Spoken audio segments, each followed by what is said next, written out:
Hey, everybody.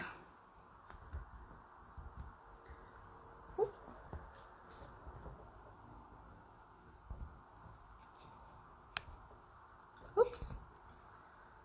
Why can't I pin this? Oh, there we go.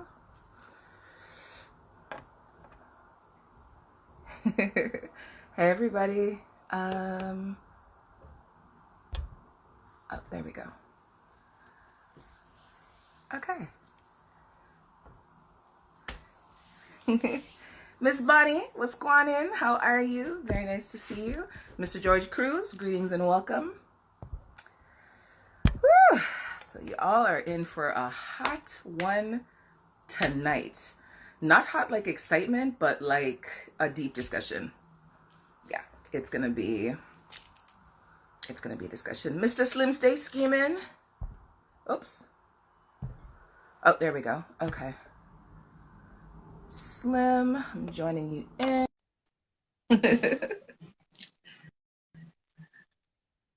I always feel like I never know what I'm doing with these things. So, Slim.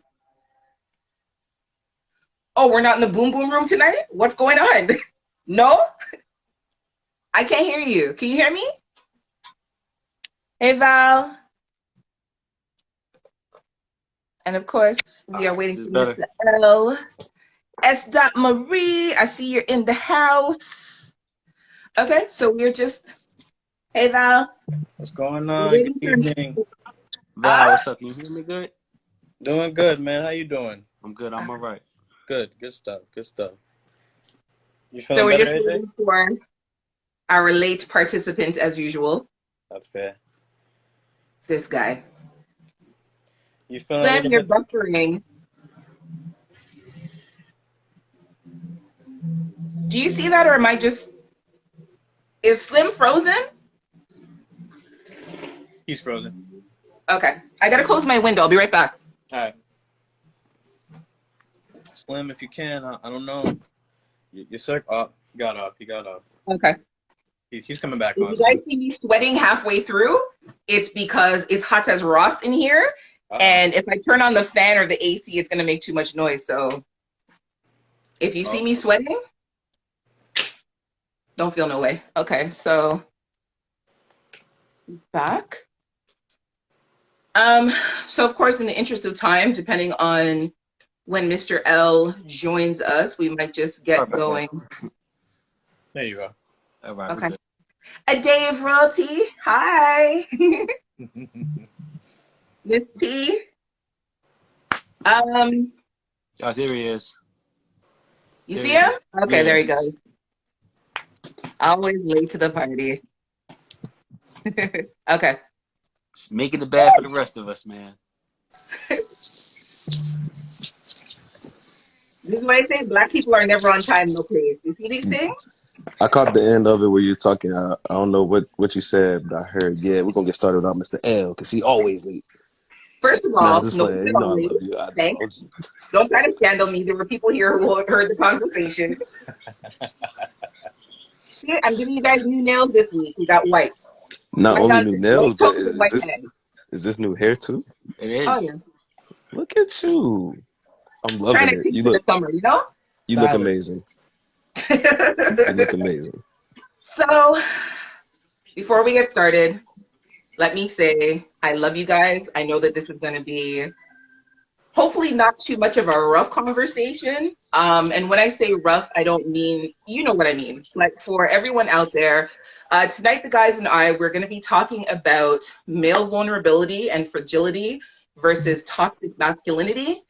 Um, we have a lineup of questions that we're going to tackle in no particular order, and we're going to allow the conversation to flow freely. But before we do all that, you guys please go ahead and introduce yourselves to everyone and let them know who you are, you know, all the good things about you, the sprinkles of things, and, you know.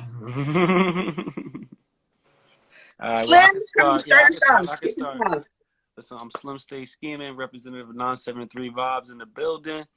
Uh, that's pretty much what you with. I don't got no funky podcast names like the rest of these cats, but, you know, I am what I am, and you get what you get. You know what I mean? 973 Vibes, you can be found on Spotify, YouTube, Apple, podcasts, all that good shit, wherever you could find pretty much wherever there's a platform for podcasts, we in there. So thank you for joining, and it should be fun tonight. I don't know, fun's the word that I would use, but yeah, Well, you you know know. what I'm saying. It's entertaining. Val, what's going up? Val? What's going on, everyone? Good morning, afternoon, night, wherever you guys are. The name is Val, dating _Gen YZ. I strive to help you create the best as possible relationship lives that you guys all deserve. Perfect. And Mr. Dirtiness in the bottom, Mr. Dirty South.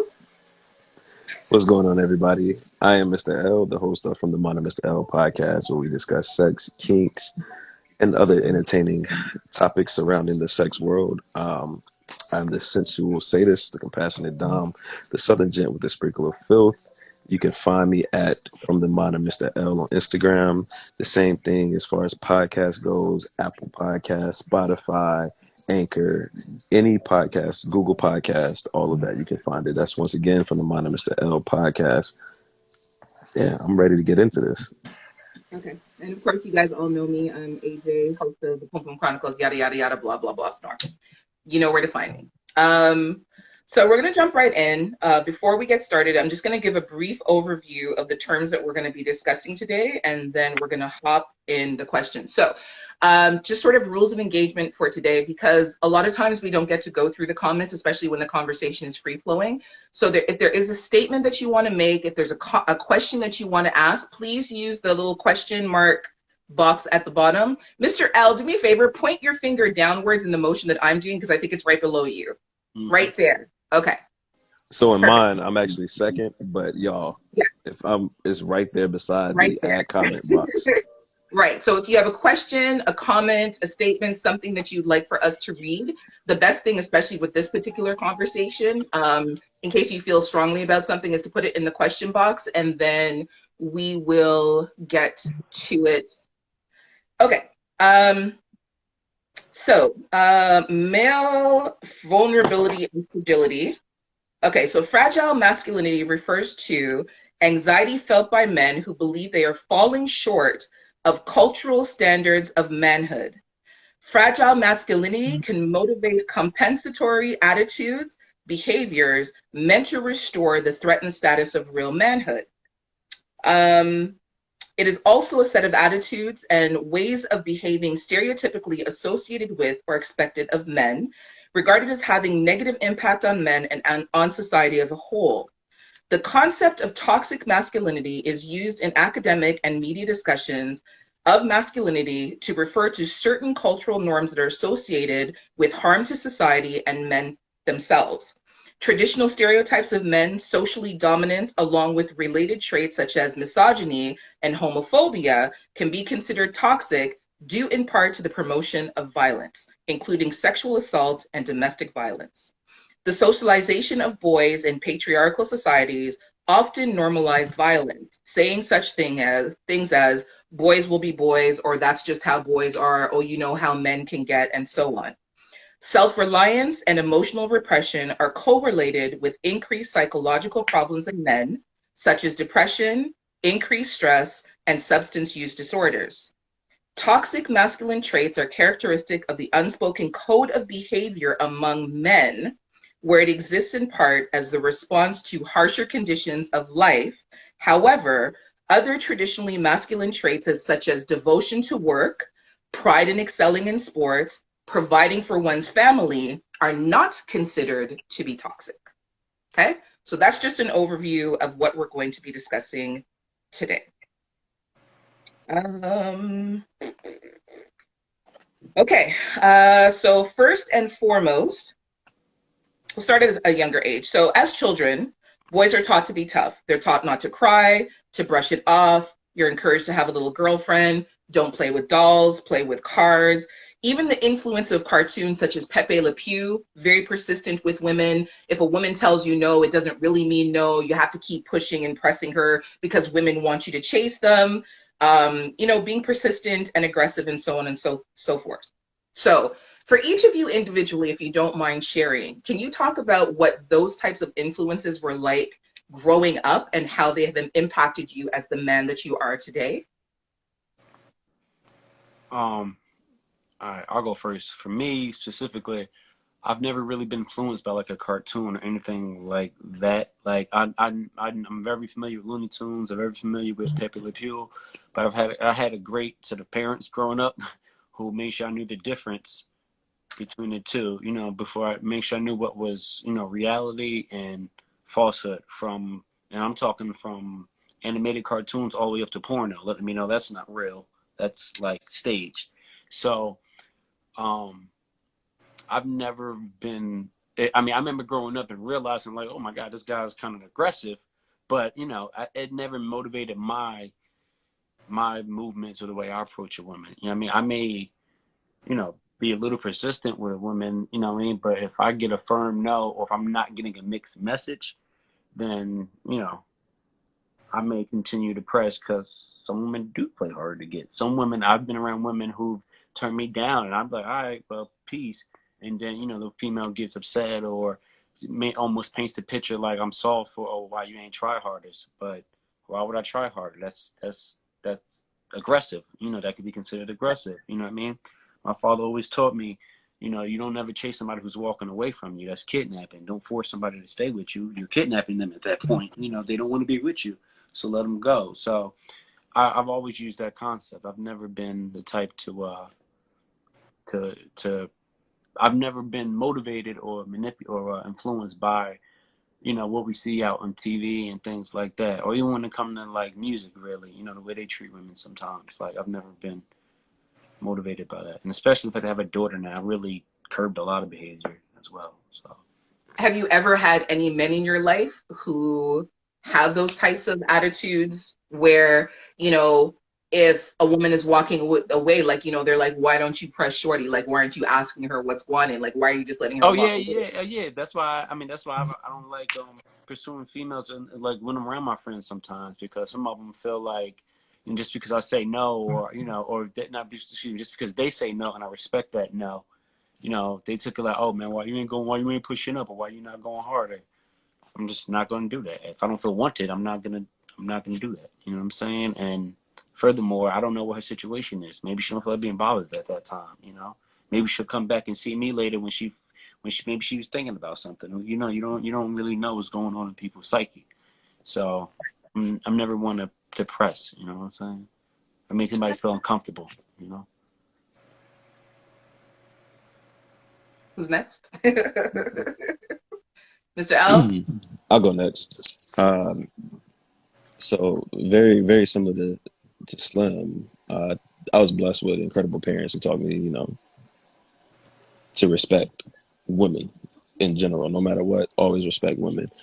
So for myself, it really came from, let's say, uncles, friends, definitely peer pressure. Peer pressure at its finest. Like when Slim was saying that he doesn't like to approach a woman when his friends are around. We had this conversation about how do you check your friends and things like that. But I like to do my own thing in private because I have my own way of doing things. And, if a young lady is there, my friends are there, and I want to go shoot my shot, I'll go do it without them hearing or whatever. Because a lot of men, and sometimes you don't know whether they do or not, they do have that mindset. Whereas, oh no, I'm gonna keep going no matter what. I'm gonna keep going. I'm gonna get a yes out of them, and that is taught at a very young age for men, for boys. Whereas you're supposed to go out here. You're supposed to get two things: pussy and money. That's what you are basically taught. Maybe they might not say pussy at such an early age, but to go get women, as many women as you can, as much money as you can. That's the key to life. That's what young boys are taught. Luckily, I wasn't taught that, but I've seen it in peers around me, especially going up through middle school and high school. It was very prominent, and kind of like the Pepe Le Pew, where he never took no for an answer, which is very, very concerning, especially for a cartoon, because it shows that, once again, oh man, she might not want you now, but you keep going, you're gonna get her. No, dude it was past borderline harassment. It was past borderline sexual harassment. Yeah. And so you see that with like going back to friends. You see those friends, oh man, you need to go talk to her. Why you not going to talk to her? Mm-hmm. Maybe you just don't feel like it. Not every man feels like going to holler at every single woman walking by. That's fine. It's okay to do that, to not do that.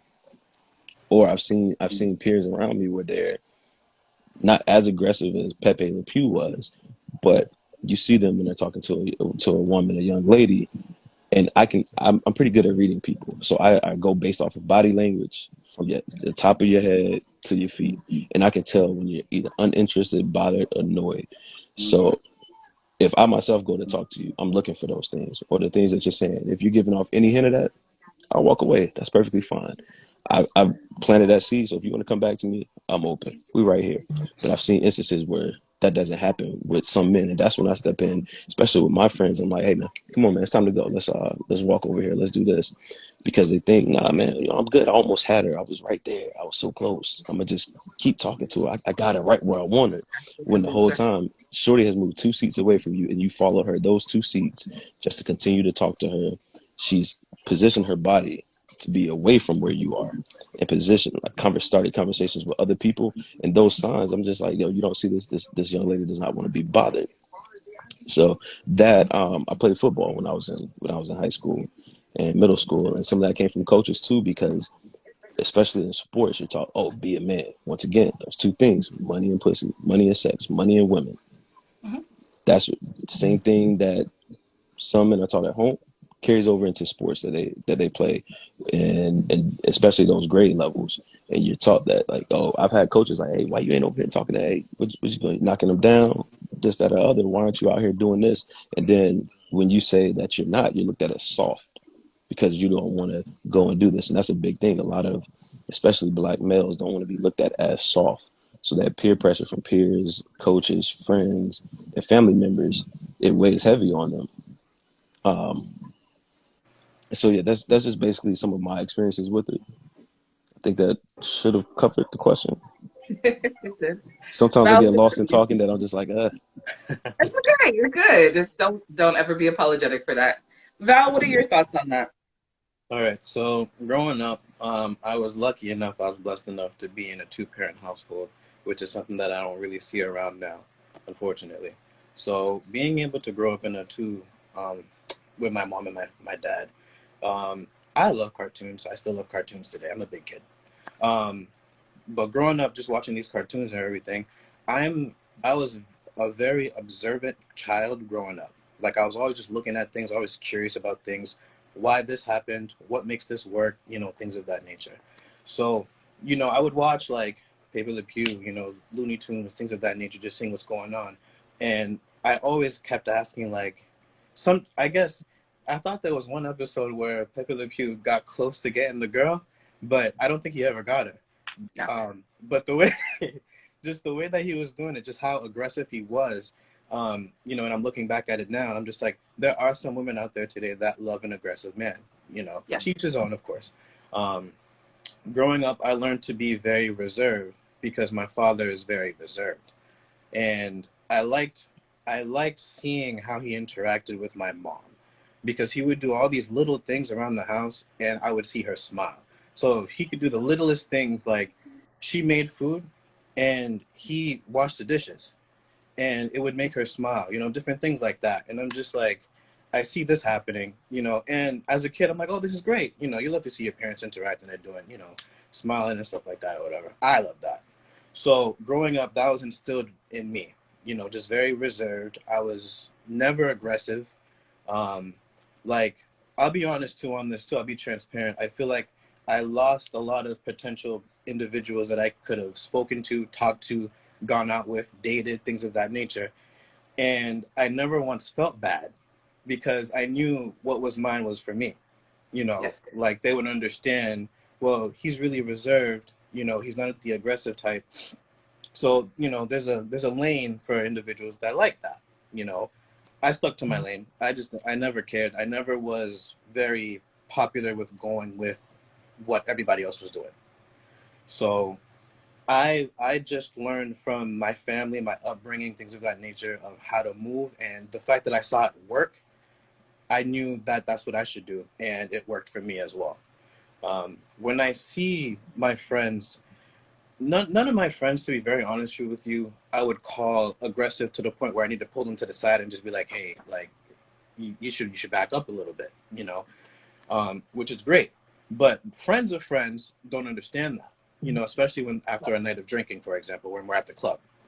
So, you know, it's like the conversation we had last week, you know, like I just choose to be reserved, and I don't like being the center of the attention, and I don't like causing a scene. So I would legit just pull them to the side and just be like, yo, you know, what's going on? You see all these other pretty girls in here, you know, trying to mitigate, you know, what's going on, you know. Like, L's are L's, take your L, you know what I mean? We're all going to get L's, you know. One day you'll get your W. You just got to be patient. But understanding that coming from a reserved person, not everybody is reserved. It's what I learned. It's what worked for me. That's how I feel. It's okay. So, just in thinking of the conversations, all of you, the pieces that you've shared personally, and sort of thinking about my upbringing and sort of just culturally Jamaica, let's say, it's not uncommon for the adult men and even the adult women to encourage little boys to like feel up girls that are older, rub up on girls that are older, drink, smoke at an early age. Like it's not something that's curbed in the same way that it is for women. So I know from starting from an early age, it's not uncommon for like a bigger man to pick up a little boy and put him on like a woman's breast and tell him to like feel her up or whatever. It's not uncommon for a bigger woman to pick up a little boy or like, or dance inappropriately with a little boy. And so from an early age, they start to embody these things like, this is the way that a man is supposed to handle himself with a woman. This is the way that a man is supposed to carry himself with a woman. And as you get older, even things like, the dad taking the son to, a brothel or a whorehouse or somebody that he knows for that boy to lose his virginity. That's not uncommon. But on the flip side of it, women are not afforded those same types of opportunities because we're supposed to be pure and chaste and all this yada yada garbage, blah blah blah blah blah. If each of you can tell me what you think are the top two, even if it's overlap or a repeat, but just from your personal perspective, what you think the top two biggest influences are in toxic masculinity or toxic male behaviors. For me, I think one of them is just definitely, I would say, like ego and like entertainment. You know what I mean? I feel like the entertainment world, puts a lot of expectations on men that I feel like, the reality. When I say entertainment, I mean like celebrities and like their lifestyles, and the fact we have social media now, we can see that like online 24/7. So unfortunately, you got a lot of men and women who I think are looking at this lifestyle that looks great, but is not necessarily obtainable to the regular, everyday, common man. You know what I'm saying? It's not. Physically speaking, it's not your common way of living. You know what I'm saying? If we try to Right. live like some of these celebrities or try to, if I tried to buy my boo who I'm crushing on a Lamborghini, it would never happen. You know what I'm saying? But if that's what she's expecting, oh man, I got to be able to do this for her, do that for her, pay this bill, or do that. And, the reality is in 2021, in America at least, you need to cohabitate. You got to need to work together. You know what I'm saying? So I think the pressure of like the outside influence is a big,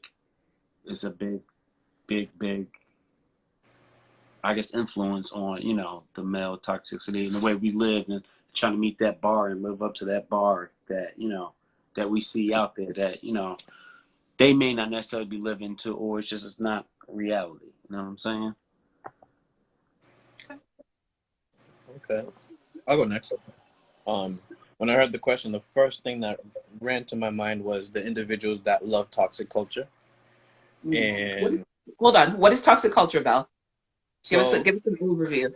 for example, you can have this guy that's spitting facts when it comes to how to treat a girl and things of that nature, like the good stuff, get her flowers, open her door, chivalry, things of that nature, And then for some individuals, they're like, oh, well, you're a simp. And then a whole bunch of people will jump on that and be like, you're a simp, you're a simp, you're a simp. Toxic Right. culture. Definitely. You see it every day.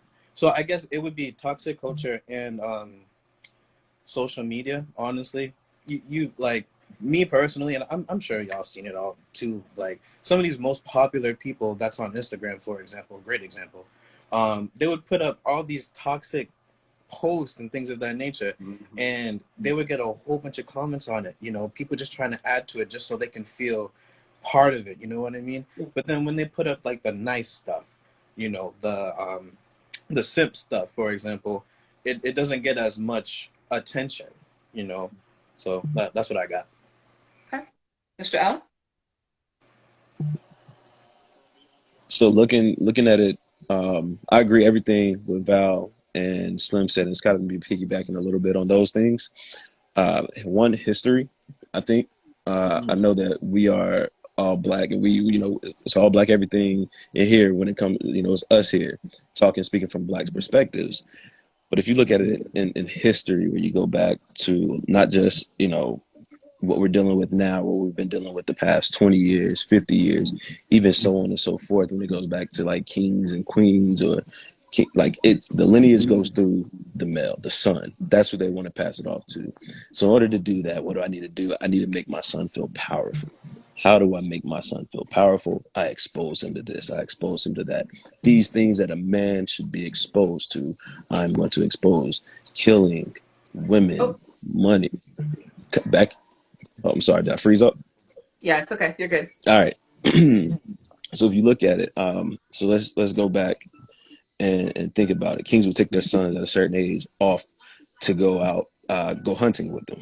You know, they want to show them at the end, all right, boom, this is what you should do. This is what same thing when it comes to a woman. Hey, this is how you should treat a woman. You are above her. She is beneath you. That births a lot of this. And it, unfortunately, it just continued to go down to different cultures, different races throughout the years. And then secondly, I want to say culture in general. I don't want to just stick to black culture and say like, oh, rap music influences this and everything. When it's honestly, it's music, it's movies. All I can think about it's these celebrities, like Slim said. A few things that popped in my mind. Think about Lil Boozy, right? He had a whole bunch to say about Dwayne Wade's daughter, Yes. Zaire. But then he turns around and he spends money on a stripper or something for his son to lose his virginity at a young 12. age, Yep. 12, 12 years old. 12 years old. Yep. You see those things, and it's influence like, oh snap, he's losing, and it even boils down to friends. It's something like a bragging right. Especially, I remember when I was in high school. I didn't lose my virginity until I was 17, like my senior year in high school. The popular thing was losing it earlier. If you were a boy, you lost your virginity early. Oh man, you the shit. Whoever that girl is that you lost it to, she a hoe. No matter Right. what, that's how it was looked at. And for some reason, it's always been that way. It just continues to grow, even as adults now, where men see women as being beneath them when it comes to that. But music, movies, another thing that popped in my mind, and I haven't had conversations with people, but these are thoughts that I've laid out there before. If we look at it, especially a lot of '90s movies, there were movies made where there were young boys, and the love interest was an adult woman, and she would even flirt with the young boys. So, for instance, let's say, have you all seen the movie Blank Check? Yes, Yeah, never. I have. Slim. Well, in the movie, the young boy, young white kid, even Yeah. he has a love interest with, I believe she's like an FBI agent or something. Yeah. He takes her out, wines and dines her. She has on this nice little slim dress. He's dressed up, and he's in love with her, flirting with her. She's flirting back. And I'm looking at these things like, all right, what if roles were reversed? What if this was a young girl trying to woo an older man, or an older Yep. man trying to woo a young girl? Yeah. To me, both are wrong.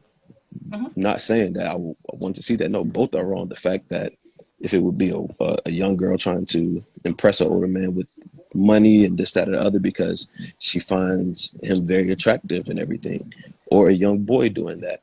And there's been a couple other movies like that. I just can't think of them off the top of my head where it's kind of giving you that image where, hey, as a young man, you need to go after these older women, or you need to go after women in general, and it's put in your head at that young of an age, based off the movies, based off the TV shows, Pepe Le Pew, based off of the music, all of this is that, hey, this is what a man should do, a young boy should do. But once again, roles were reversed. We're not having it. If somebody decided to pay a stripper or a prostitute, whatever, to have sex with their daughter, lose their virginity. Oh man, all hell's breaking loose. All hell is breaking loose. And I just believe that neither one of those things should be happening. So I think that it's history, it's culture, and then because of those things, I also think that it's peer pressure. Um, because a lot of people, especially young black men, deal with that because you don't, once again, want to seem soft to your peers. So therefore, you go out and you try to be this aggressive person, and you try to do this, or you try and like I said, lose your virginity before a certain age. You try to fit that stereotype of not being soft or not being a simp. Okay. So A Day of Royalty has asked, can men versus women inequality ever be eradicated? I'll go ahead and start with this one. Men versus can we reach equality with men and women completely? Is basically what they're asking.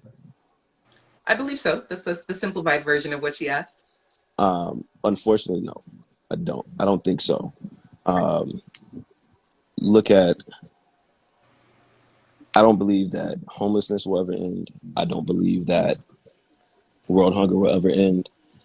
I don't believe that equality for any race, for any sex, for any gender, any of that will completely ever happen because we have people who have huge egos and are like so solidified in their beliefs and who are in power, and then also people in our own communities who believe a certain way in a certain thing, that it just unfortunately won't happen. I would love for it to happen, love for it, but unfortunately it's just one of those things that it's going to be a continuous fight, and Yes. only little progress at a time I believe will be made. There will be progress made, no doubt, because we have like-minded people like ourselves here in this panel and other people out there who want to see that type of change, who want to see that type of equality happen. But I just unfortunately don't think so. On a global scale. Yeah. I would have to agree with him. Like, I believe, like, on a small scale, like, if I'm in a relationship with somebody, I believe we can have equality, no problem. You know what I mean? Like, we can share aspects and have equality. But on a global scale, like on a societal view, I don't believe that, we'll ever have equality. Unfortunately, you know what I'm saying? I believe that women have made strides, but I just don't believe. I believe in equality. I just don't believe that we'll reach equality. I want to be clear. I just like Mr. L said. I believe it's eagleness. I believe it's a stripping of power. Same thing when it comes to like races and things like that. For it to be equal, that means somebody got to lose some power somewhere. And again, whether it's male, female, white, black, whatever, somebody has to be losing power to make it, compatible. You know what I mean? On the same level, compatible on the same level. So I don't believe, unfortunately. But like I said, independently in a relationship, I always try to achieve equality. I would never, like I told you before, I would never ask a partner to do anything that I wouldn't do or act anything in a way that I wouldn't act. You know what I'm saying? So, on the minute level, yeah, we can have equality, but globally, no.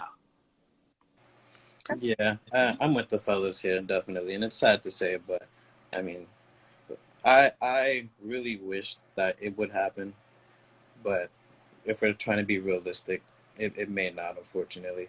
Um, Slim said something that I say all the time. Like, I feel like on a minute level, like friends groups, for example, maybe within your family, best friends, things of that nature. Yes, of course, that can happen. You know what I mean?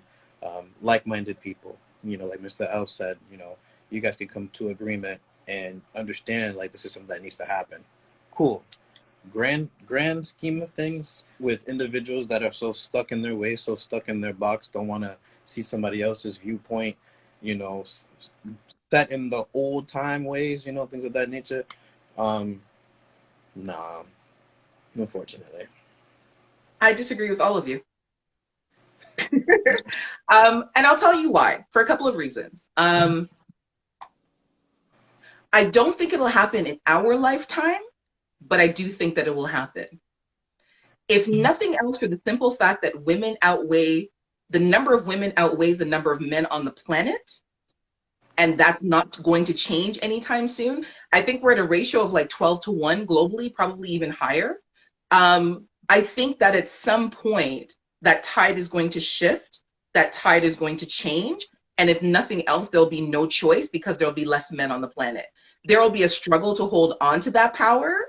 But I feel like it's like the evolution of everything else. If I look at where women have come from 100 years ago versus 50 years ago versus 20 years ago, it's gotten better, not significantly or substantially, but it's definitely better than it was 100 years ago. It's definitely better than it was 50 years ago. It's a slow, steady progression, but I feel like the world is going to have no choice to change because they're making provisions for women to become their own bosses. They're making provisions for women to become leaders. They're making provisions where some ceilings are being completely wiped away or being completely shattered. And they're making provisions for women to do instead of waiting for it to be done for them. I agree with you, AJ. I do agree with you in that sense. The only reason why I'm a little bit doubtful, because since civilization has been in effect, it's taken a very long time for women to get there. And like I said, not through no fault of their own. And you're right, those strides that are being made, unfortunately, they're being sanctioned by men, which I think is fucking crazy. Absolutely. And as we move along this timeline and the older people start fading out, this new generation comes in, I think we're going to see bigger gaps like we're seeing now. However, I think women, the biggest problem that a woman's going to have, a woman in general, is that there are some women that's in that 12 ratio that believe a woman's place and is going to continue to hold that, to perpetuate that scenario.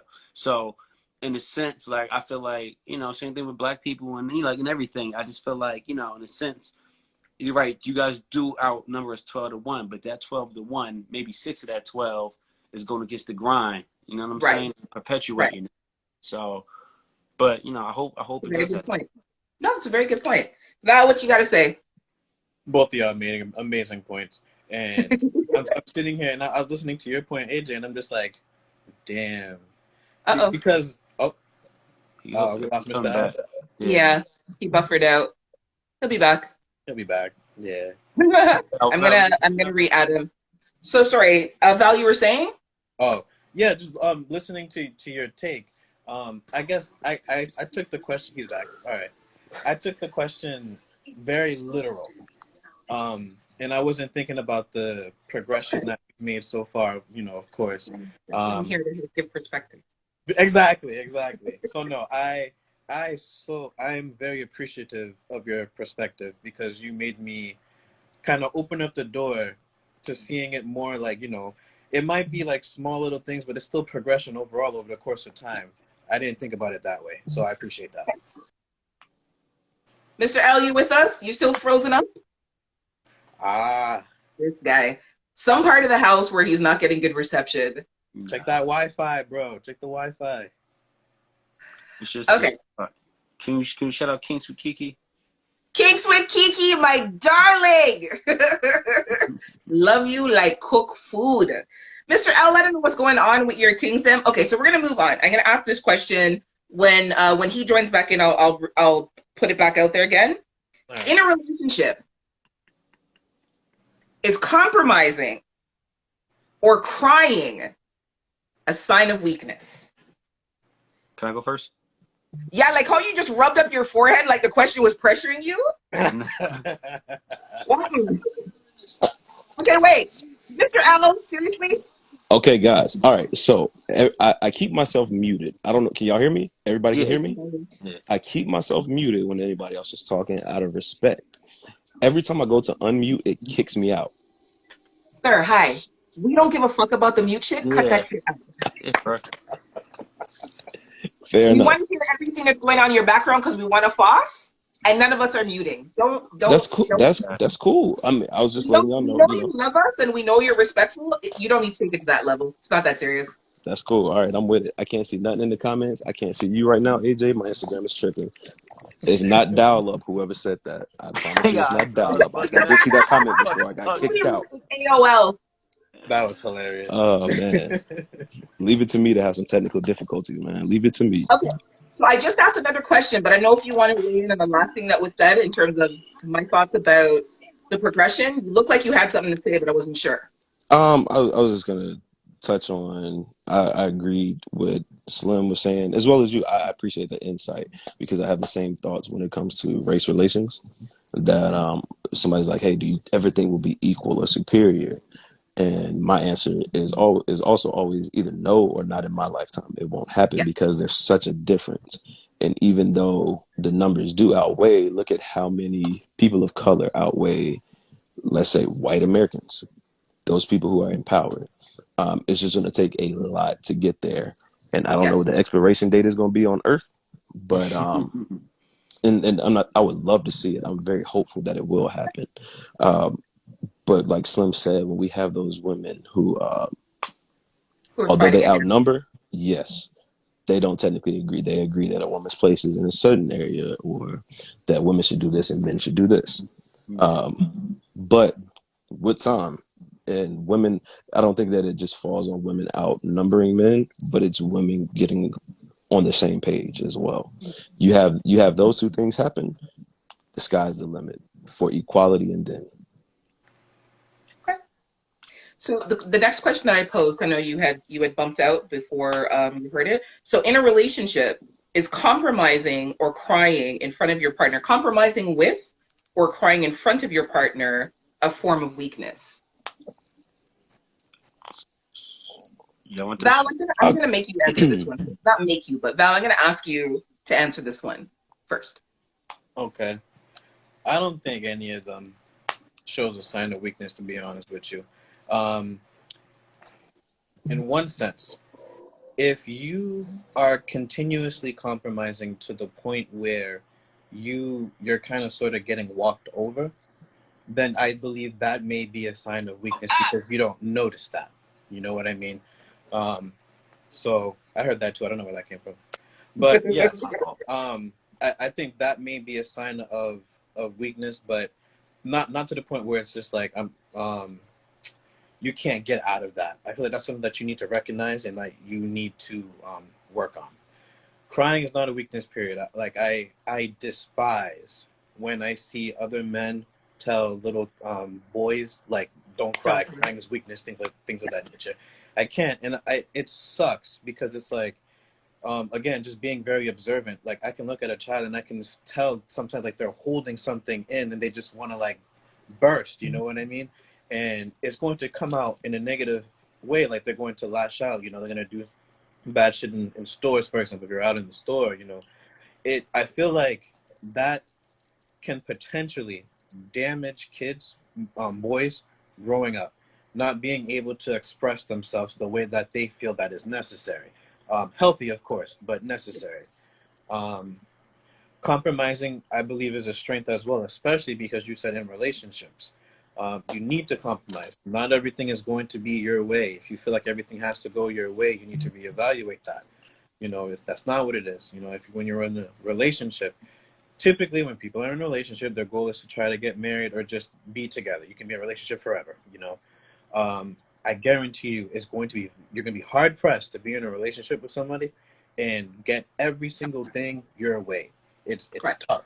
If you can make that happen, kudos to you, you know, but I just like to be very realistic and say that that's tough to do, and I don't think that it should even be seeked at all. To be honest, why wouldn't you want to compromise with your partner? Why wouldn't you Yeah. want to be on the same page as your partner? Um, why wouldn't you want to make your partner feel heard? You know, things of that nature. Um, like that's what bothers me when it comes to people saying that they can't compromise as well because they feel like compromising means you lost the argument, you lost the conversation. It's not a win or lose when those situations occur. It's y'all are on a team, damn it. Y'all are on a team. So y'all come together, y'all try to figure it out, and then y'all move forward together. Y'all are not moving forward apart unless that's the road Yeah. that y'all want to take. Take that road. But no, compromising does not show weakness, with the exception of what I said before. You know, not knowing how to compromise, just being walked over. Crying is not a weakness. I feel like crying is a source of strength because you understand when you need to release. Especially men. That's how we die early. We don't release. We don't express ourselves the way that we want to express ourselves because of what Mr. L said earlier. You know, just other people on the outside, you know, like, why are you crying for? You know, like, are you a bitch? Like, things of that nature, you know, excuse my language. But stuff like that, I feel very passionate about because that's how we're dying out here. You know, like men not expressing themselves, being considered a simp, um, just things of that, not being a manly man, Right. crap like that, you know. I don't But you're use also this as right too when they make statements like, "Oh, you're acting like a little bitch. Why the fuck are you crying like a little bitch? Stop being pussy." It's seen as a bad thing when men express any type of emotion other than dominance, other than aggression, other than confidence, other than a little bit of cockiness, other than those what are deemed to be like positives. If it's yes. something that's considered to be on their softer side, they're automatically looked at as like a woman in some kind of way. It's sad. It's sad. I got a little objection. Oh, go No. ahead. No, Object sorry. away. Go I got a on. little objection because, all right, so I'm feel you. Like, I believe in compromise 100%. Because compromise means I'm not giving something up, you giving something up too. We meet in the middle, especially in any relationship. There's compromise. I don't care if we best friends. We got to compromise on who driving. We got to compromise on what we're gonna go eat. We got to compromise on what girl you're gonna get at, what girl I'm gonna get at. If it's a whole bunch of them, so there's compromise in any relationship, especially in an intimate relationship. A relationship, there's compromise. There has to be compromise. If you're not willing to compromise, don't even talk to me. You know what I'm saying? Um, when it comes to crying, I've cried. I've cried in front of my women before. I don't think there's anything wrong with crying. However, I do think there is a time for it, depending on the situation. So, I'm saying I don't think it's a right to have your emotion, most definitely. But I just feel like, and this goes for women too, not just a man, not just a man thing. Women too. Every situation, because you got stress, you may want to cry, but you got to get through it, and you got to figure out a route to end that situation or whatever. You can't sit there and cry about it. You know what I'm saying? So if you want to cry later, sometimes even over women, like I've been through breakups where I've cried. I've never cried in front of her though. I'm not gonna let her see that side of me. I may get it out on my own, maybe talk to my boy or in private or something like that. But when I say like there's a time to cry, like every When is the time to cry? When is the right time for a man to cry? When is the right time for a man to express? It's for me. It depends on what's motivating the cry. That's my point. As a man, or even as a woman, Okay, I'm hold teach on. my Go ahead, yeah, You're on the basketball court. yeah, It's the final game of the season. yeah, You have the winning shot and you miss, yeah, and your team loses. I'm balling. Do you cry? yeah, Balling. yeah. I've cried because I lost basketball games, definitely. Okay, It Yeah, don't even got to be the final game. yeah, because I've been but so you it's won't been. necessarily cry in front of your woman to express your emotions to her. No, I would do that too. I would do that too. My point is, if But you it's a just woman, said you've cried over a woman, but you didn't cry in front of her. no, I won't cry in front of a woman if she's rejecting me. This is my point. Okay, If we're going through okay, a got it, breakup, yeah, got it. Hmm. there's nothing wrong with crying in front of. I've expressed my love for my woman that we were in a relationship with, and I've cried during the expression of love because Okay. that's not bad tears. That's happy tears. You know what I mean? It's like that's how much I feel for you. But at the same time, if So we're why going does there have through to it, be a specific time and place to cry? because Why does it have to be circumstantial? it has to be circumstantial because I do feel like if I'm being rejected by somebody and I'm Right. crying over them, that's the difference between crying and expressing a feeling. You know what I mean? And that you crying over them may not be perceived the same way by every person. That woman maybe say, "Oh, you weak, or you a punk, or you a bitch, or now I can do what I want because see that beat over me." Okay. You know Why what I does mean? that matter to you? What her opinion is of why you're crying? Because I guess the male toxicity in me. I guess I don't know. But that would bother for me. That would show weakness. I'm not gonna So, cry like over you. I will cry in front of you to express if we're in a relationship. But we in the beat of argument, we in the outs. You know what I'm saying? And I'm Right. like, you know what I mean? I'm not gonna please be with me. I love you. So I'm not doing that. Okay. Mr. L, I feel like you have something hot to say. Go on. yeah, so I agree with both. But I want to tackle what Slim was saying first. Because I'm the same way. If there's like a breakup or something, there's no point in me sitting there crying in front of you. You said your piece, I've said mine. I want to grieve, or how express my feelings to myself. Yeah. I have nothing emotionally attached to you. There is no reason why I need to do this Yeah. in front of you. I'm gonna grieve independently. That's a good way to put it. Yes, and that's the Okay. same thing. Like whenever I do cry, I've cried in front of a woman before a couple of times, but usually I like to handle things myself. So if I feel as though I need to let something out, let something go, I'll do it to myself. It doesn't mean that I don't cry. It's just that I don't cry in front of anybody. That could be anybody, not just limited to a specific role in my life. Parents, friends, my girl. Now, at the same time, there's nothing wrong with crying in front of your girl. I have done that before as well. Um, I think it actually builds a bond, especially if it's something that you are passionate about. You know, like the time that I did, it was because I was going through some stuff in my life, and that's the thing. I didn't know exactly how to express myself. My emotions were built up. Tears just started flowing. They came naturally. They came naturally, and it's very important to have a partner that is going to be receptive of that. At the time, she was like, "Yo, well then, how can I help you?" You know, she let me do my thing, let me get it out, let me say what I had to say, and it wasn't anything between me and her. It was just in general about life. Yes. So no, I don't think it shows. It's not a level of weakness if you cry in front of your woman. Uh, like I said, I think it brings you closer because she does see that emotional side of you. She sees that you're willing to be vulnerable, that you're willing to express yourself, and let her see you in that nature. It's not a sign of weakness also to be vulnerable because, or was it compromise? Compromise. Compromise, Um, yeah. The even reason I as asked it that way, sorry, let me just preface it. The reason I asked it that way is because one of your guy friends may be like, "Yo, every time she tells you to do something, you're always doing whatever she says to do." You know what I mean? Like, why don't you stand up to her? Why are you always doing what Shorty tells you to do? Why are you always listening to your wife, guy? Like, you don't have a backbone. Why are you always doing you know what I mean? Because those kind of things do happen where your friend will be over and your lady will say, babe, can you take out the garbage? And instead of you saying, okay, like I'll do it later, you'll be like, okay, give me 1 second. You get up, you take it out, and you come back, and your friend will be like, why didn't you just do it later? Why didn't you just tell her to take it out herself? That kind of stuff. So that's why I'm asking: is compromising in a relationship seen as a sign of weakness? so with that, I think it kind of goes back to something that Val said. I don't know if it was for this topic or the last one. As long as you are not trying to run me over, basically, you know, there's a difference between compromise and being in control. And if that's your dynamic, then that's your dynamic. No matter what your friend says, if you're comfortable with doing that for her, you do that. You know, unless you start to see something that you don't like, then you speak up and say it. So when I had thought of compromise, like like let's say cooking and doing the dishes. Hey, I'll cook, you do the dishes. It's compromise. Absolutely nothing wrong with that.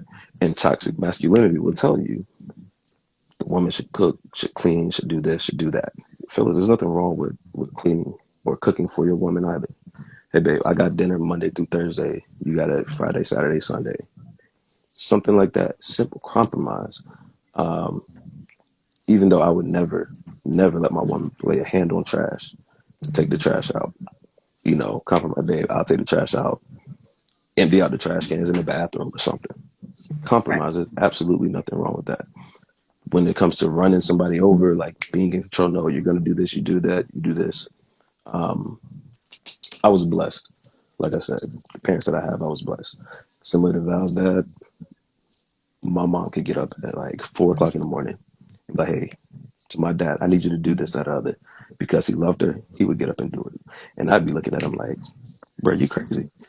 4 o'clock in the morning? You got to go to work at 6? But I've adapted that, and I'm just like, yo, that's it all boils down to love. Like he respected her and loves her enough to do this. So, ain't nothing wrong with compromise. So we have a huh, one listening question. How can we address? Okay, let me give you a scenario. So there was a meme that was put up. I don't know who the two basketball players were, but one of them like took a shot, or they both came off the court. They sat down on the bench. One sat beside the other and leaned his head on the other one's shoulder, and the other one put his arm around him to like just comfort him. And the comment section went crazy. Yo, that's gay. You're a simp. What kind of gay homosexual bullshit is that? Keep that shit off the like people. There are people who were empathetic and understood, like, this is your friend, you can hug your friend, you know what I mean? And then there were other people who just went crazy. So how can we address, because the one that leaned his head on the shoulder of the other one was having a moment of angst, was having just a vulnerable moment, and this was the person that comforted him, this was his friend, right? So, how can we address male vulnerability amongst each other as men without exhibiting toxic masculinity? And how do you feel about statements that try to feminize men when they do show their feelings to one another? So, Oh, go ahead. You all want to right. I speak? was about to say, so Slim don't got to keep going first. I appreciate you Go ahead, doing it, bro. giving Go me some ahead. time to get my thoughts together. But I'll jump in. How can we address it? I'll start with that first. Or how can we fix it? It's up to everybody, but mainly it's up to us men to be vulnerable with one another first. Um, it kind of goes back, gets me thinking. Me and my friends, we tell each other we love each other. We'll hug each other. Absolutely nothing wrong with that. Absolutely nothing gay about that. I can show affection, sympathy, all these things to one of my boys to show that I love them, I respect them, and everything, uplift them. There's absolutely nothing wrong with that. And we as men have to realize that first and foremost. And then I would say women as well, just because I see it all the time on, especially social media, especially Twitter, where every little thing a man does, especially with a friend or another man, is deemed gay. It's deemed homosexual. That's not the case. We need everybody to be in support of everybody. Like Val said, men don't live long enough because we hold those things in. Life of tomorrow is not promised. You know, Yeah. I'm gonna let my boys know, hey yo, love you, bro. Love you. Because I've seen some of them taken away. It's just that quick. You never know what can happen. Um, so in this instance with the young man on the court, everybody needs a friend. It doesn't have to be a woman to sit there and hold your head up. You're my guy, you're my boy, you are my friend. If you, I don't know what the correct definition of friend is, but even within that definition of a friend, there's some love there because you're not an associate, you're not just a peer, you're not just a, whatever. I love you for who you are, what you do, and I'm gonna be there for you. There's nothing wrong with men being there for other men. It's fine, we get out there, slap each other on the butt during sports when something good happens. But we can't put our arm around, uplift yourself when something bad is going on or they're broken. I have one of my friends who, I'm not saying he's toxic or anything, but he didn't really show his emotions well. Got in my car, he was going through some stuff. Bro cried. In fact, that was the first time I've ever seen him cry. What I do, sat there with him. Nothing wrong with that. We Yeah. all need a person sometimes, whether it's a friend, a significant other, whoever. If it just so happens to be a male, absolutely nothing wrong with that. Okay. I was just Then, going. Yeah, I was just going to agree with him. I think, like, ain't nothing wrong with, especially on the court. You know, what I mean, it's passion caught up in there and everything. Like you said, your teammates is like your brother. You spend a lot of time with them, so I get that. There's nothing wrong with your boys. I tell my male friends, y'all love them all to my dog, I love you. And he made an excellent point. Yeah, I know a lot of niggas who just didn't make it. You know what I'm saying? Like me at 33 years old, you know what I mean? I know a lot, and I know street niggas. I know a lot of street niggas. I know a lot of ex-cons, you know what I'm saying, who like, you know what I mean, turned over a new leaf. But like, and the older we get, like, I can see them like now, when I go, because I'm a candid person, as y'all know, I'm open. So when they see me talk about my stuff a little bit more and out open, I think it lets their walls down a little bit. So I think you're right, Mr. Other onus is on us as men. And those of us like me, you, Val, who are comfortable in our skin and comfortable enough to do that, we don't got to have a straight up, intervention with our homies. But I think the more we express, especially the older we get and the older we go through life, we all got kids and shit, you know what I'm saying? And it's stresses and different shit that bother us, point blank, period. And especially as a man, as a black man, this shit on top of us. We feel like there's a constant monkey on our back. You know what I mean? So like to have to be able to vent up and over to your boy and then get your boy to be comfortable enough to kind of crack open to you and let you inside his world a little bit, I think is a big thing. And you'll know when you get there because the homies tend to vent, just going like, damn, my brother was talking about me, and they end up venting, and just going on. They're like a open book at that point. So I think the onus is on us. There's nothing wrong with telling you, showing love for one another. There's nothing wrong with my boy. I got one homeboy personally. Every time he gets sick, because I'm in the medical field, he'll call me, knowing damn well I'm not a nurse yet, but I come through my little flu kit, and you know, I doctor him up, I give him some soup, I do all that shit. And this a right hand gangster, you know what I'm saying? But That's yeah, nice. you know what I mean. But he always appreciated me for that, you know what I'm saying? So like, I don't think there's nothing wrong with that. You know what I'm saying? Any man, in my opinion, who trying to clown another brother for showing some type of love and showing some type of empathy, I think it's a fucking punk. I think it's a fucking is just corny.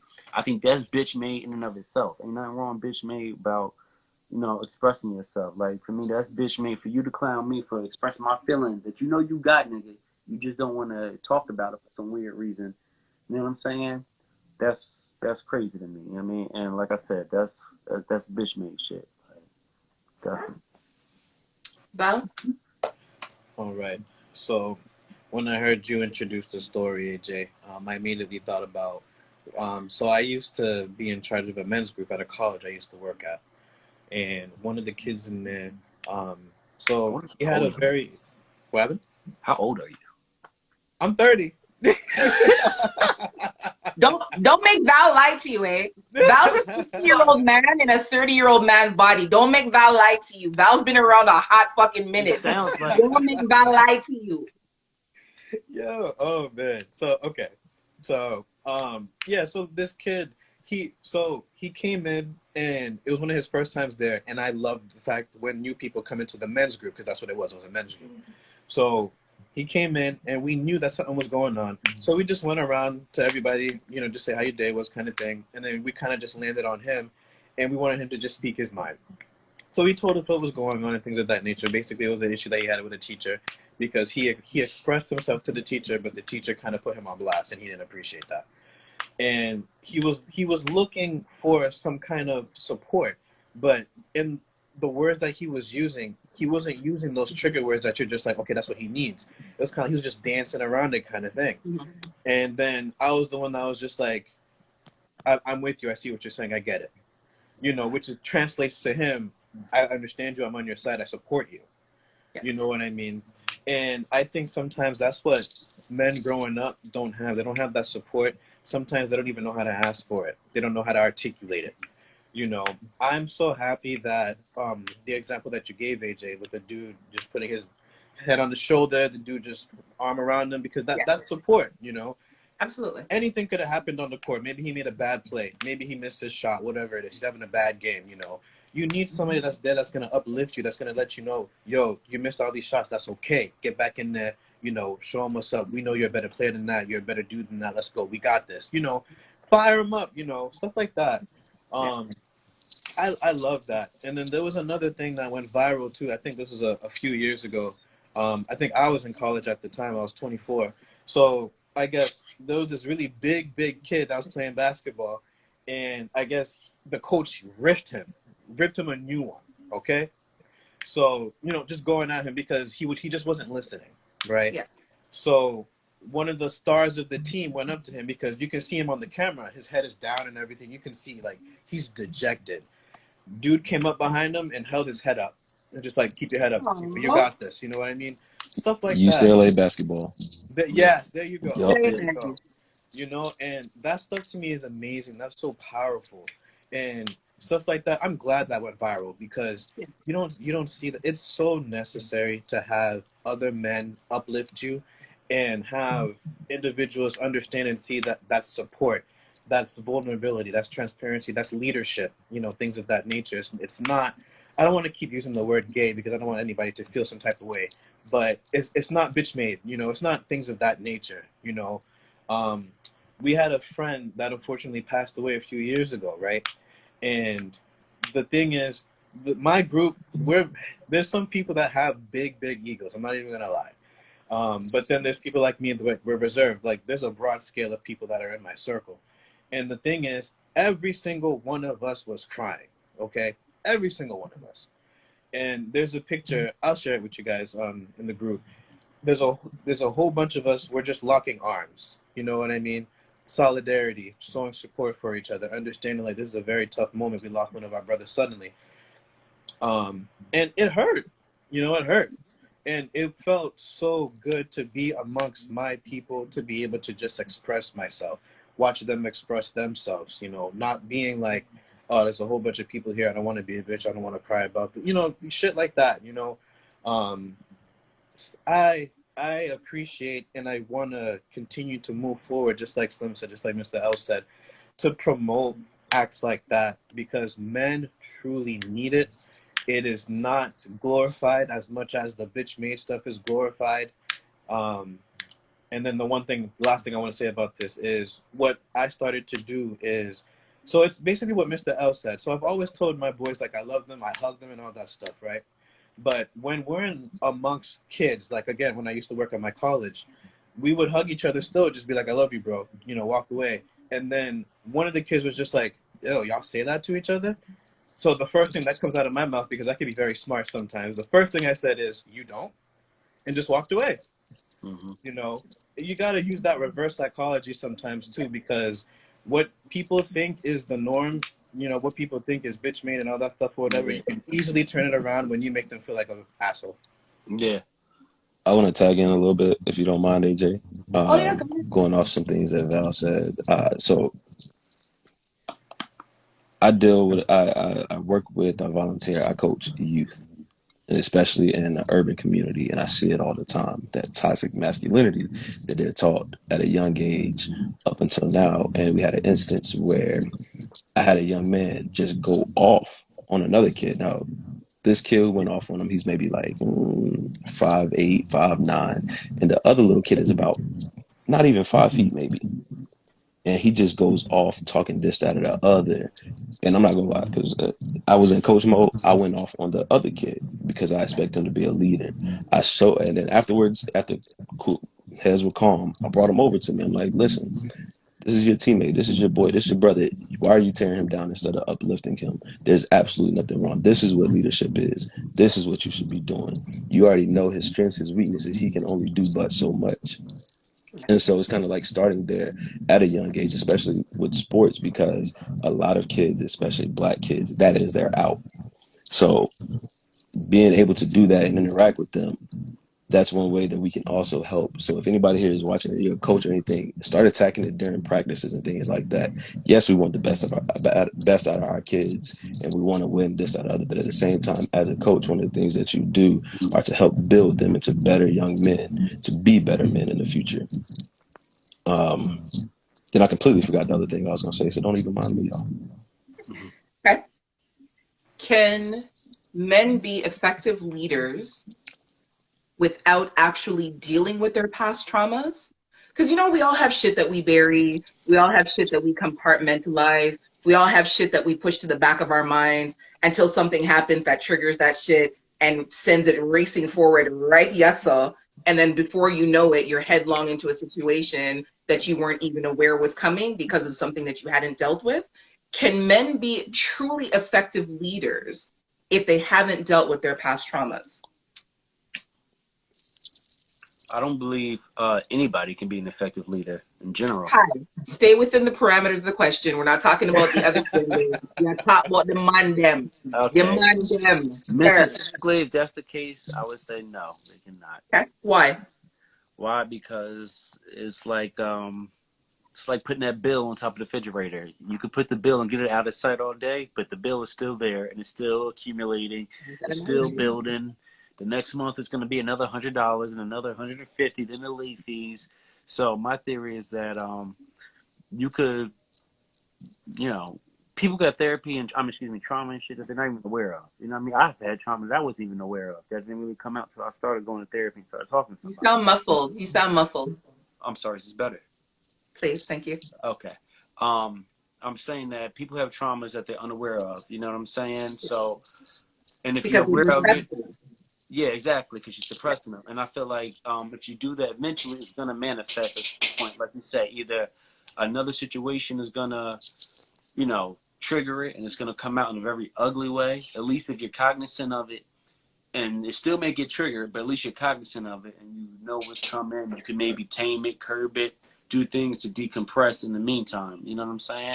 So I would say no, as long as you don't, until you deal with certain traumas, acknowledge them and you know, really like confront them, I don't feel like that you can be an effective leader. I feel like it's always that trauma is always going to uh, influence Agreed. your decision making. Okay. Okay.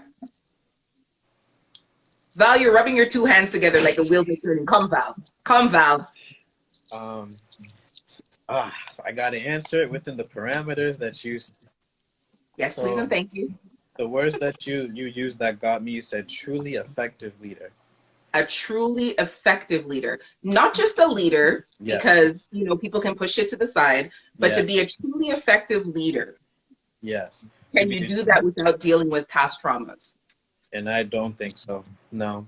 I'm with Slim on this one 100%. You got to be able to confront your demons. Um, you know you have demons. You go, you seek therapy. You do the inner work that you need to do to confront, combat, and defeat. You know what I mean?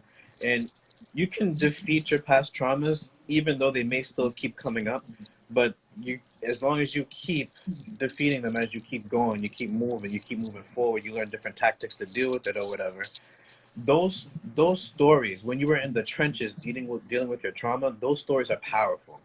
So with those stories behind you that you can share with somebody can hear you, somebody can hear the pain that you went through, somebody can hear just the passion in your voice for what you went through. I feel like that makes you a truly effective leader, like you said. Um, Without dealing with the trauma, I think it's very hard pressed to be a truly effective leader. Okay.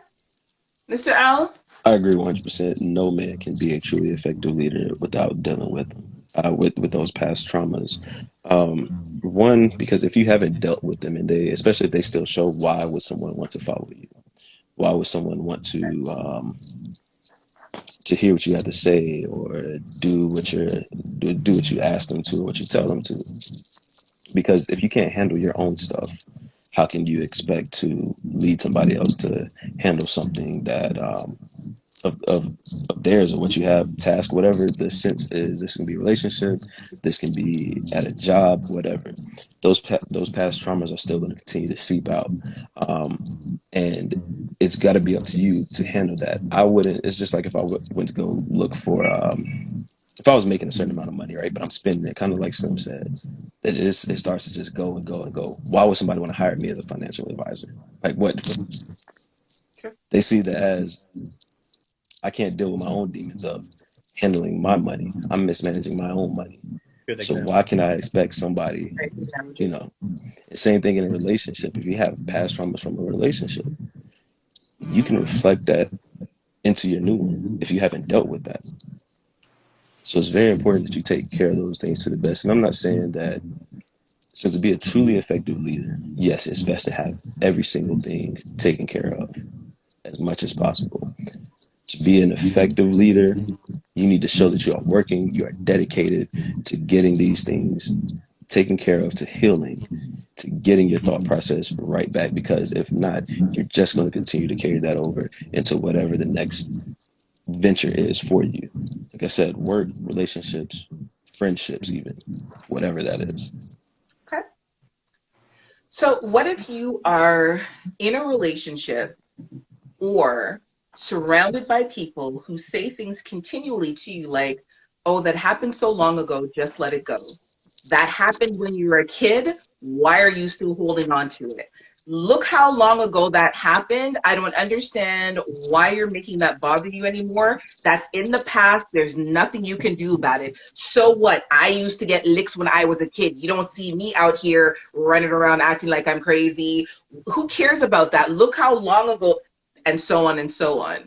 When you're in a relationship, when you have people who are close to you repeating these statements to you over and over again, how do you combat that in order to be a truly effective leader? If So, people are not allowing you to deal with your past traumas because they feel like that shit's already happened, there's nothing you can do about it, how do you spin that to help you be more effective in your day to day life as a leader? So one, when it comes to dealing with that person, depending on who you are, I might explain it to you one time why it affects me the way that it does. Because like I said, depending on who you are, I want you to see why it is affecting me. That second time, you say it again because you're not good for my mental health. You're not good for my progress in this. And if whatever trauma everybody deals with, their own different traumas, their own different problems.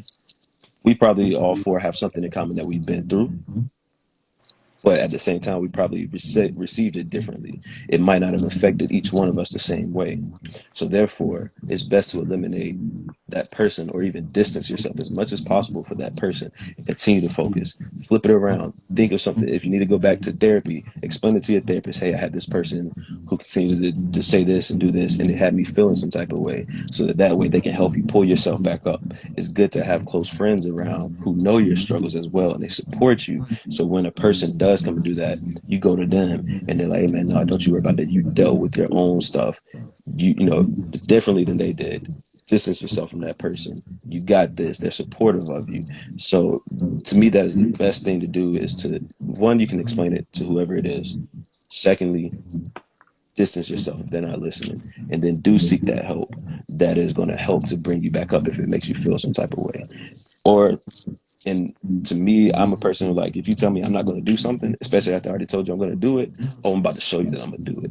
So if you tell me, oh, well, no, you need to stop worrying about this because it's just going to give me more drive to, to, to eliminate whatever that past trauma was, whatever it was that I went through. It's going to give me more drive to do that just because the fact there's somebody doubting me or telling me that, hey, because I went through this and it was so long ago and I went through the same thing, nah, we're different Get over people. it. We're Yeah. different people. We receive things differently. Who got next? Right, you I'll go, go. Val. Yeah, right. All right. So I'm gonna piggyback off of what Mr. L said. Um, the the thing is, I think it's very inconsiderate for somebody to try to tell you, well, why didn't you think about it this way, or why are you still dealing with that? Stuff like that. It was very inconsiderate. Um, we all travel our own roads. Pretty much what Mr. L said. Everybody's different. Everybody takes things differently. Everything affects everyone differently. So for an individual, especially since you said somebody that's somewhat close to you, to come up to you and try to make you feel as if what you're dealing with is insignificant is troubling and toxic at the same time. Um, you, I would hope that everybody here, whoever's watching, and us as well, we understand that everybody is entitled to their own opinion. But just because you're entitled to your own opinion doesn't mean every single moment you need to share it. You know what I mean? I understand there's people that want to be heard, but sometimes there's some instances where listen to yourself in your head because there's some things that you're going to say, especially to a friend, you're going to offend them. If I'm sitting there and like I'm crying about something that really affects me, and then you come over and you try to tell me, oh, well, I wouldn't cry about that. Like that automatically, it makes me hot, like legit, um, because you're my friend, you know. So, and I take that word seriously. I don't throw it around like that. There's associates and there's friends. If you are my friend and you see me down like that, the appropriate thing to do is to come over and console me. What's up? What's going on? How can I help? Things of that nature. Um, Mr. L, you said something regarding therapy that I wanted to comment on as well. Okay, so individuals that are going through something, um, no therapist should make you feel as if what you're going through is insignificant. And if they Facts. do, you need to find a new therapist. Okay, I'm Yeah. telling you that now. Record that. Legit. They should not. Okay. Um, Going to a therapist, one of the reasons why I'm so big on going to therapy is because they're going to make you think. They're going to make you think. They're going to make you explore things about yourself that you haven't really explored, which will make you understand why you deal with things the way that you deal with them. And they're going to make suggestions as opposed to telling you, do this, do this, do this. They're going to give you suggestions to see what fits best for you, and then you can move forward with that, try it out. If it doesn't work, there was 3 or 4 other suggestions that therapist made for you to try. One of them is going to fit, hopefully. You know what I mean? So that's why sometimes it's not a good idea to go to your friends for advice as well, because sometimes it just comes from their place of opinion, you know, what they dealt with and things of that nature, and not having you in mind. They don't have you in mind. They're just like, if I was in this situation, what would I do? That does not always help, you know. So I don't know if I got away from the question, but what Mr. L said made me think of that and say that. So I apologize if I didn't answer it fully. And I just want to just one little thing what Val said, especially coming from the friend point of view, being that friend. That if you do see one of your friends that needs consoling or they're going through something, it's always how can I help you? Don't just dive in giving your opinion. See what they need, because like Val said, you go in thinking like, all right, if I were in that situation, or hey, I've been in this situation. Still, although you're friends, you are different people. Going, hey, how can I help? Then if they ask for your opinion, if they ask for space, if they ask for a hug, whatever they ask for, then you cater to their needs. Slim?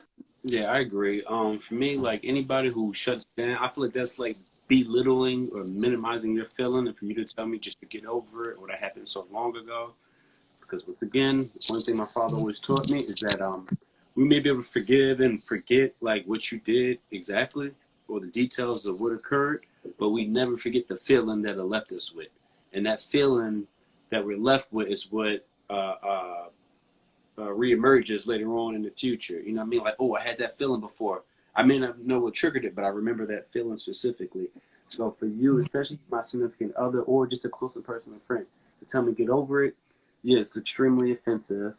Now for me personally, if I got a friend who's like venting or going through something, I may inquire and ask, like, I may try to offer a different perspective, but I'm not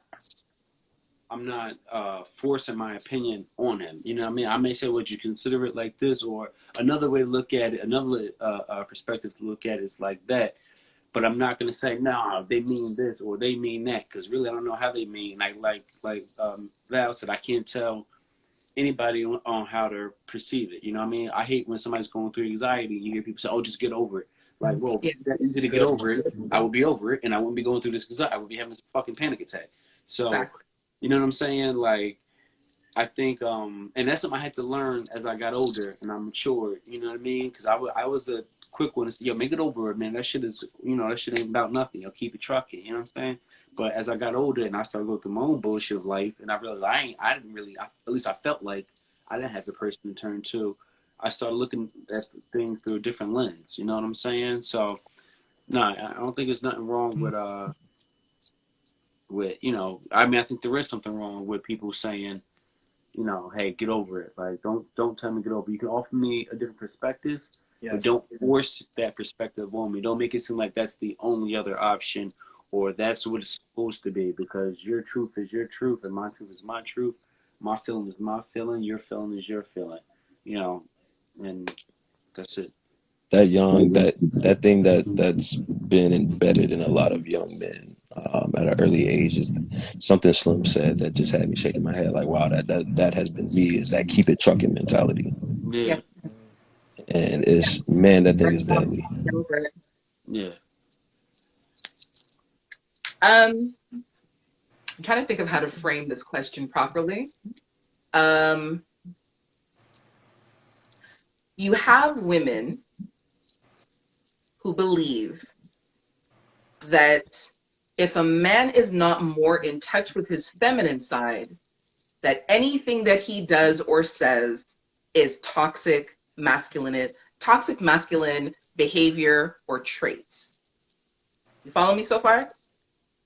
I think You have so. women who believe that if a man is not more in touch with his feminine side, that he is a toxic male or has toxic masculine traits. I got you. Okay? Hmm.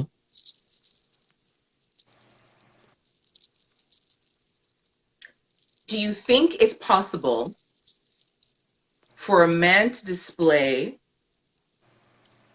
positive traits outside of being hardworking, providing for the family, because those are the ones that everybody accepts?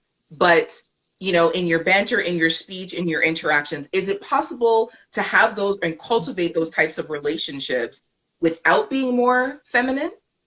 Or does a man have to be in touch with his feminine side in order to be more well balanced? I think the key word that you just said there, the fact well balanced. I think that a man has to be in touch with his feminine side to be able to. Um,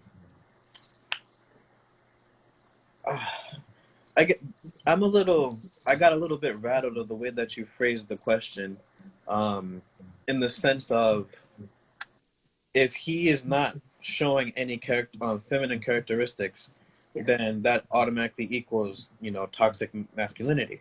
absolutely. Um, and I don't think that's all the way true.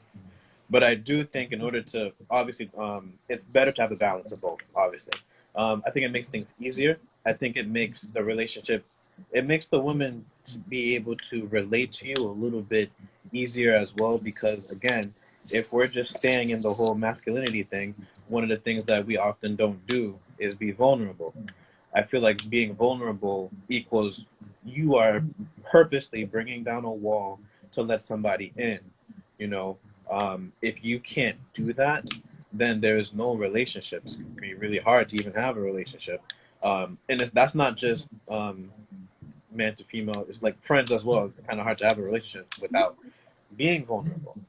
Um, so vulnerable, transparency, willing to let somebody in, willing to let somebody see you break down. What does it look like you breaking down? You letting them in, seeing you in your element.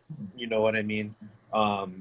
Which typically what people call is feminine traits. The crying, being emotional, and your feelings, things of that nature. Um, I think that it's very powerful when men can tap into that because that's one of the grandest ways to continue to cultivate a healthy relationship um, with your partner. I think it's tough to do it without it. AJ, if you're able, would you look up the definition of both masculinity and femininity? Yes, Absolutely. because I didn't want to interrupt Val while he was going to say that, but I was just curious. Because like Val, I was like, all right, so basically masculinity equals toxic. Masculinity minus femininity equals toxic. So does that mean that Because there are masculinity a lot of people do a lot not a lot of women, but mm, there's a large percentage of women who do believe that anything masculine, anything mm, inherently masculine is toxic. I've right. seen statements where there are women advocating for doing away with Father's Day, but they're okay with having Mother's Day because Hmm. I guess they're alluding to the fact that there are more single women as parents than there are men who are whatever the dynamic Right. ends up being, And right? so Or if a man is not able to cry, he's toxic. If a man is not able to talk about his feelings, he's toxic. If a man doesn't go to therapy, he's toxic. But I want him to be strong and make sure that he pays all the bills. I want him to be strong and provide for his family. I want him to be mhm, strong and protect me. I want him to be strong and look out for me. But if he doesn't cry, he's toxic. So, Cherry okay. So picking. I'm looking up what masculinity, the meaning of masculinity. mhm. Talk while I'm, hello, hi, you Okay, can't chat. okay. So just based off of that information, just based off of what you just said, um, I don't know if it was a agree or disagree thing, but I completely disagree. Then in that case, now I do believe I think just genetically shown. I'm not sure, psychologically shown that we do contain both. You know, maybe more than Yes. more one than the other. So no matter what, it's just whether how in touch you are with that side. Because if that's the case, then they only those women would only want him to be in touch with it, but so much. Yes. You know, so then I would pose the question to them: then how much is too much? Like, all right, you say you want to be in touch, go to therapy, but then if he cries in front of you, then how do you feel? Do you feel like he's less masculine Right. because he's in touch Okay. too much with his? Mm, Sorry. Masculinity, qualities or attributes regarded as characteristics of men: handsome, muscled, driven, virile, chivalrous, vigor, strength. Those are words that are associated with masculinity. okay. And keep going. Sorry. I'm coming. Okay, so then we'll go based off of that definition.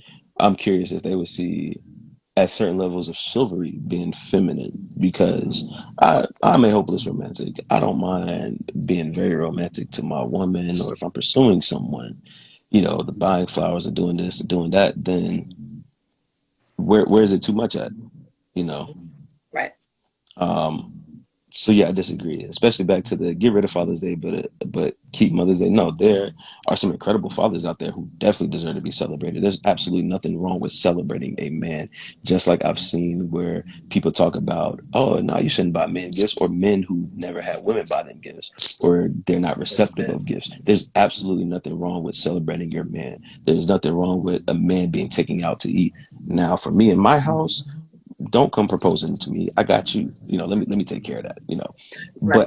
But outside of that, no, there's absolutely nothing wrong with being catered to as a man. There's nothing. I don't, and then I don't even know if that's considered feminine. Being catered to. That's why I was curious about the definitions. Like, all right, I need to know a clear cut. What's the difference between the two?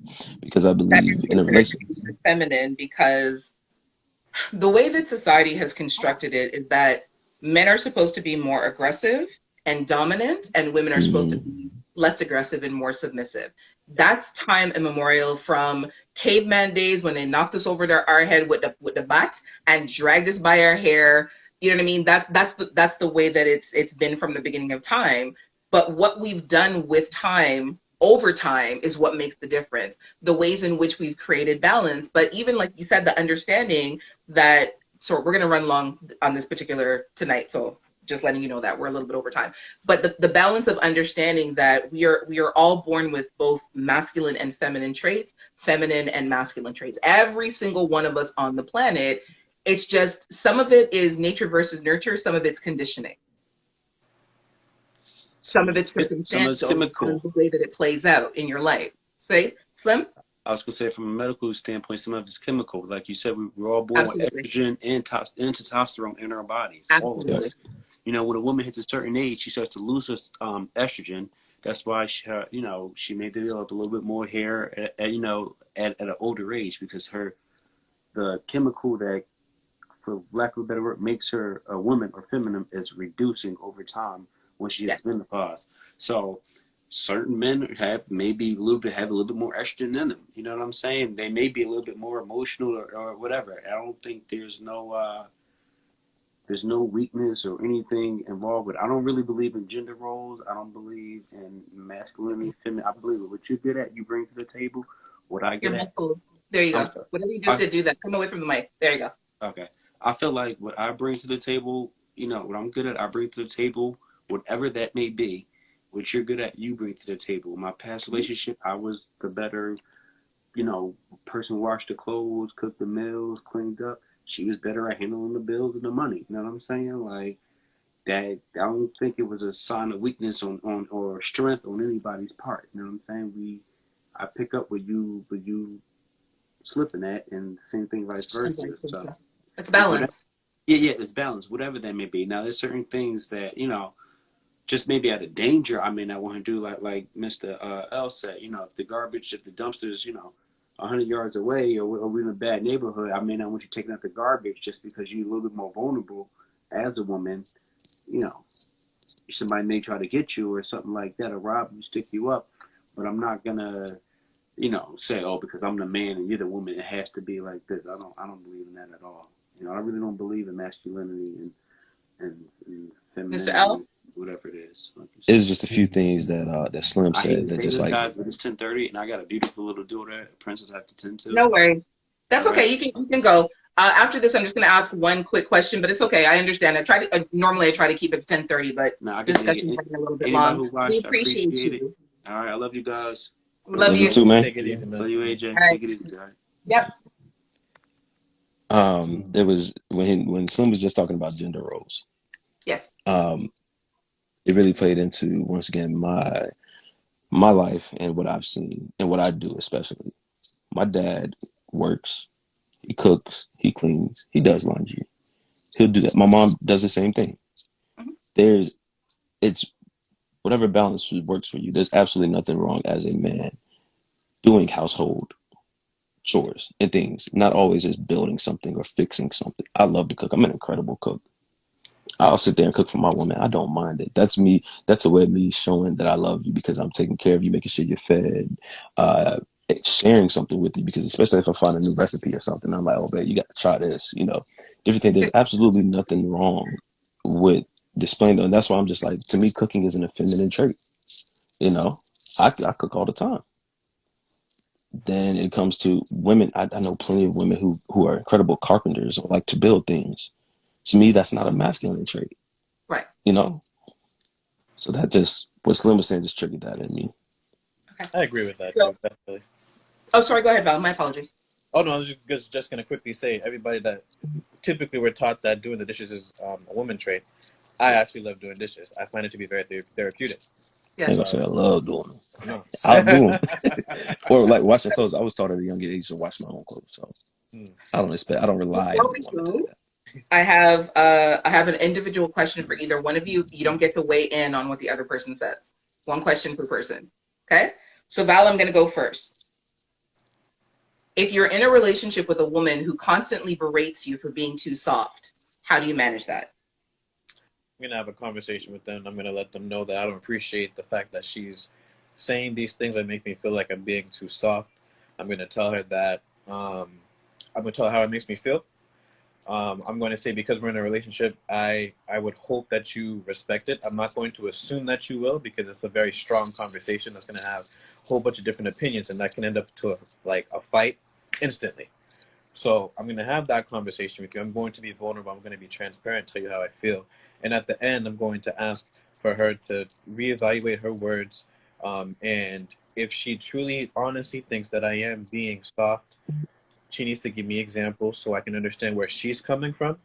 Because I'm still going to be nice, and I'm going to try to understand where she's coming from and what she's saying. And if we can come to some kind of common ground, this is where I'm too nice. Um, we're going to try to move forward together. But if there's no common ground, like she won't kind of budge from it or anything of that nature, we're going to have an issue. So it's either we're going to work it out, or we just have a different of opinions and we have to separate amicably. Fair enough. Mr. L, if you could give 5 tips on how to help men address toxic masculinity, what would be the 5 tips? And it doesn't have to be 5, it can be 3, it can be 2, it can be, but if you could give 5, what 5 tips would you give to men to help them address toxic masculinity? First and foremost, I will say therapy. Find you, and in this case, I really hope that you can find a good one, but find you, especially, I'm thinking just because I'm African American male, thinking if it was me, a black male therapist who can relate to me, because Yes. there are just some things that a woman therapist or a therapist of another color can't. Now, I'm not knocking them, what they can do. If I can't find a black male therapist that I feel as though it's helping me, then I will look outside for those other, to get that. So therapy. Surround yourself with friends who, especially if you are the person that's a toxic male, or if you know somebody who is, surround yourself with the person that you know thinks differently than you. So like myself and Val and Slim, these 3 guys, we definitely have different thought processes when it comes to being a toxic man. Surround yourself with those so you can get other opinions, so you can listen in on conversations like we're having tonight, and you can see different perspectives. 3, be open. You're not always right. So with those first 2 things, if you're not open to listening and to learning, then there can't be any help for you. There can't be. 4, listen to women, to women that aren't displaying hate towards men for certain things, like just because. Now, don't get me wrong, men do messed up stuff all the time. Definitely see it. I agree with it. When some women say men ain't shit, I sit there. I'm like, yo, proof is in the pudding. So listen to what our sisters got to say. There are some that are gonna throw out, because we talked about some who would be like, oh no, if you do this, you're gay, or you're too feminine, or this or the other. listen to women who have balance. Yes. Because they definitely will teach you something, because that's, once again, a different perspective. First, it was a professional perspective. Secondly, it was a perspective of a peer. Third was just being open to learning and to listening. Fourth, a perspective from someone of a different gender, Yes. because they see on the outside looking in. Um, Four, self-reflection. You need to So make sure. Oh wait, yeah, five. My bad. Five. My math brain goes off after 3 o'clock. So five, self-reflection.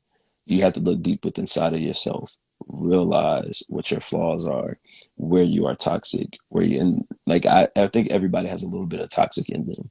You absolutely. recognize that, and then you work towards it. Then you get the help that you need. But you can't do any of those if you don't recognize it within yourself first. Legit. Absolutely.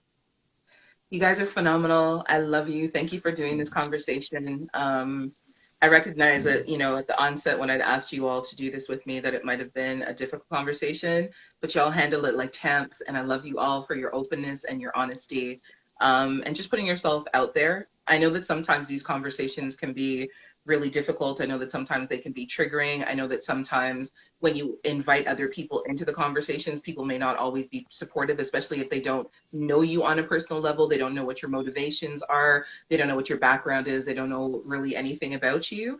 But you guys are amazing, and I appreciate you. And thank you so much for having this discussion with me. So before you go, as always, to wrap up, let everybody know who you are if they want to get in contact with you, where they can find you. All right, I'll leave the sprinkle for last, of course, of course.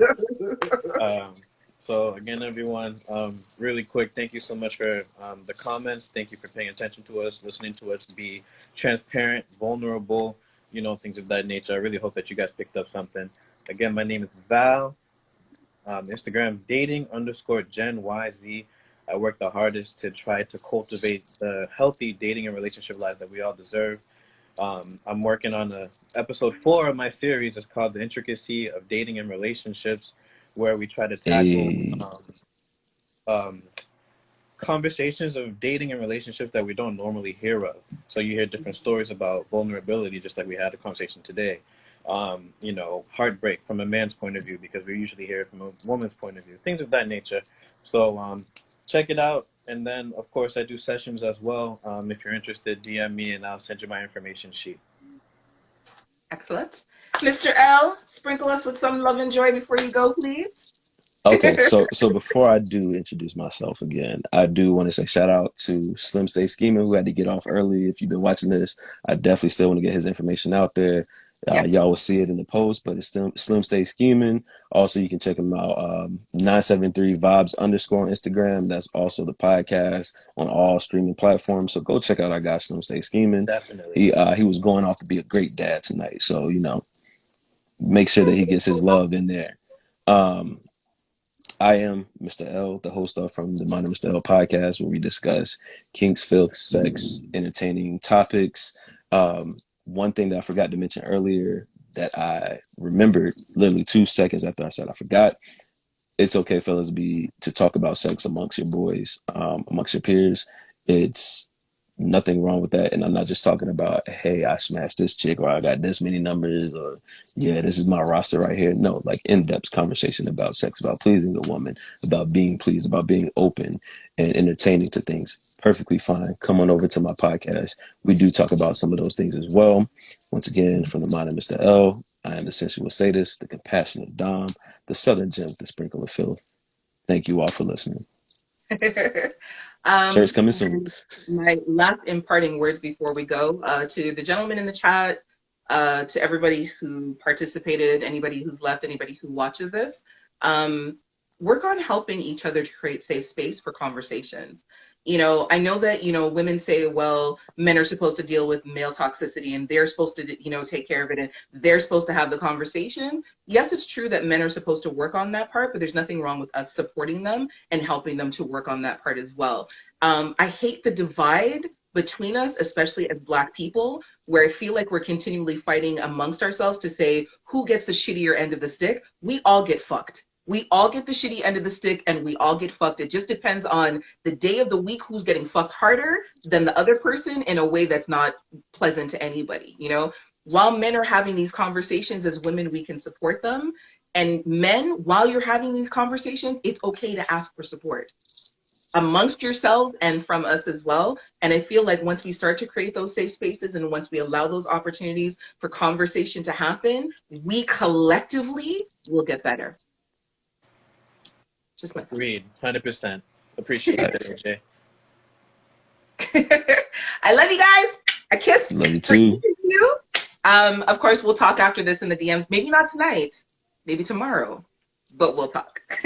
Yeah, we Guys, ran past my booty call hours apparently, according to a day of a lot royalty. of times if your phone went off, I know a day of royalty, she kept saying that the hotline was blinging. I told her they know not to hit me up after 10 until after 10:30. La la la la la. Let me see. Oh man, I see la, the dick signal outside. You know how they got the back sit? That's the dick signal outside in the sky. How do I get him off the chat? How do I I don't know what to Oh, hit. now that my technology is working, you want me off the chat, huh? Hey, we love you guys. All right, I will holler at y'all later. Good night. All right, you guys have a great night. I'll talk to you later. You too. So, for everyone who stayed with us, this was, of course, Three Guys and a Girl, our bi-weekly live, where we get into some tings. Thank you to everyone who participated. Thank you to everyone who contributed to the conversation. Thank you to everyone who rolled through. Slim, Val, Mr. L, I love you guys dearly. Thank you for doing this with me bi-weekly. This was a fabulous conversation. Of course, it will be up on Instagram for about 24 hours. Then I'm going to flip it over to the Pum Pum Chronicles podcast YouTube channel until we get our own channel set up, which should be happening in the next little while. But yeah, I just want to say thank you to everyone. You guys are fabulous as always. Miss T, a day of royalty. Good night. Yeah, we'll talk to you guys later.